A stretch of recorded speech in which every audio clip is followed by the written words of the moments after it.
Right now, somewhere, someone just said something embarrassing in front of a group of people. Their face went hot, their cheeks turned red. Everyone saw it happen, and there was nothing they could do to stop it. That's strange when you think about it. No other animal on Earth does this. Not a single one. Dogs don't blush when they get caught. Chimpanzees don't blush when they lose a fight, but you do. Your body has a built-in system that broadcasts your most vulnerable moments directly onto your face, in full color, for everyone to see. Why would evolution build something so specific, so uncontrollable, and so seemingly counterproductive? The answer isn't about embarrassment. It's about something far older and far stranger than social awkwardness. Charles Darwin was fascinated by this exact question. He called blushing the most peculiar and most human of all expressions. He spent years collecting reports from around the world, from different cultures, different climates, different social structures, and he found the same thing everywhere. Humans blush. Every population he studied showed it. That told him something important. This wasn't a learned habit picked up from one culture and copied by another. This was built into the species itself, something ancient, something wired in before language, before agriculture, before cities existed at all. Here's what's actually happening in your body when you blush. Your brain detects a specific kind of threat, not a physical one, not a predator, not a fall, not a fire, a social one. The moment you believe others are evaluating you negatively, your sympathetic nervous system fires. Blood vessels near the surface of your face widen. Blood rushes upward. Your cheeks, your ears, sometimes your neck flood with color.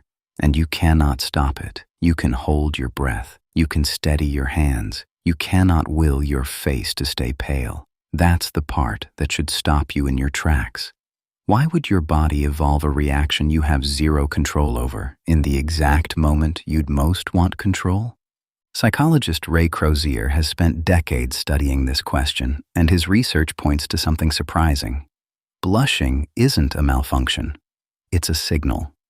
And signals only work if they're honest. Think about it from the outside. If you could fake a blush whenever you wanted, it would mean nothing. Anyone could perform embarrassment to manipulate how others saw them. But you can't fake it. That's exactly why it works. A blush tells the group something a straight face never could. It says, I know I broke a rule. I see that you noticed. I'm not a threat to this group's trust. Now picture this playing out tens of thousands of years ago in a small group of early humans, 30 people, maybe fewer. No police, no courts, no written laws. Your survival depended entirely on your reputation inside that group. If people believed you couldn't be trusted, you weren't just embarrassed. You were in danger. You could be excluded, left behind, cut off from food, from protection, from mates. In a world like that, a visible, involuntary sign of social awareness wasn't a weakness. It was a survival tool. Groups needed a way to identify who understood the rules and who didn't. Your blush did that job for you, automatically, before you even had time to think. This is where Duke University psychologist Mark Leary's research becomes essential. Leary developed what's known as sociometer theory. The idea is simple but powerful.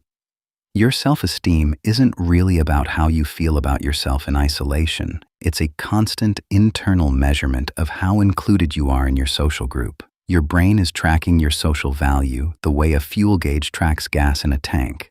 When that gauge drops, when you sense rejection or judgment coming, your body reacts. Blushing is one of the clearest physical readouts of that internal gauge dropping in real time. It's not random. It's a survival mechanism monitoring your standing in the group second by second. So think about what actually triggers a blush. It's rarely physical pain. It's almost always social exposure. Tripping in front of strangers, being praised in front of a room, getting caught in a small lie, having your name called out unexpectedly. None of these things threaten your body.